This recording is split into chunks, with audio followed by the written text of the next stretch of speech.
criminalizing dissent on the climate change issue. That's what I'd like to talk about today.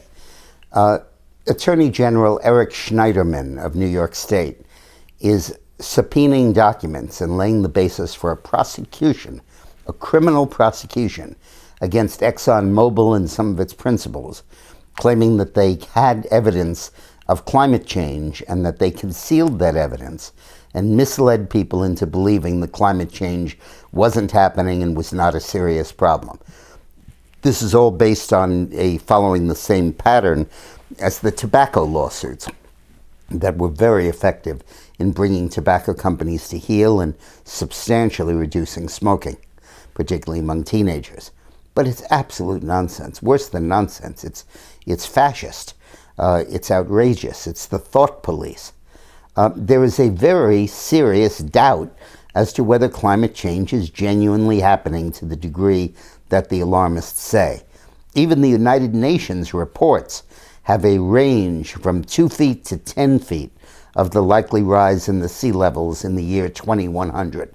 2 feet is a minor problem. 10 feet is a big one. We got to build dikes all over the place and evacuate coastal communities and a whole lot of that stuff. But there's no proof as to where it's going to be. There's not even a prediction as to where it's going to be. And ExxonMobil is perfectly valid, as are a number of scientists, in saying that this is not decided science. It's not settled science. The Democrats love to say the Republicans don't believe in science. Well, that's wrong. They do. But they want to wait for a clear outcome that answers this question before we spend trillions of dollars and turn the world on its head to avert a crisis that may not be a crisis. I've explained this before, but bear with me for a second.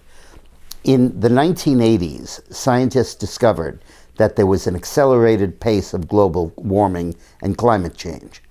That pace flattened out in 1997 and has remained flat for the last 18 years. Slight upticks, but nothing serious. The predictions of unmitigated disaster were based on a theory that said that the hot sun would evaporate the ocean, and that water would then be water vapor, and that water vapor itself would reflect heat back to the Earth's surface, warming our surface temperatures even more, and that it would be a geometric increase with water vapor rather than just a straight mathematical increase. And that theory so far has been disproven. It hasn't happened. And we need to wait a few more years to see if it's going to happen. But the odds are now that it won't, that there will be some climate change, some raising of sea levels. There's been some already, but not of a catastrophic or disastrous nature. And for Schneiderman to come in and go after ExxonMobil as a criminal matter, tying it with a metaphor to the tobacco industry, is outrageous. Tobacco was making a poisonous product. They knew was poisonous. They knew caused cancer. They suppressed the research. There is no research that says it doesn't cause cancer. There's a complete unanimity in the scientific community. It's totally unlike the climate change issue. And yet he's proceeding with a criminal prosecution. This is just outrageous. Thanks for watching.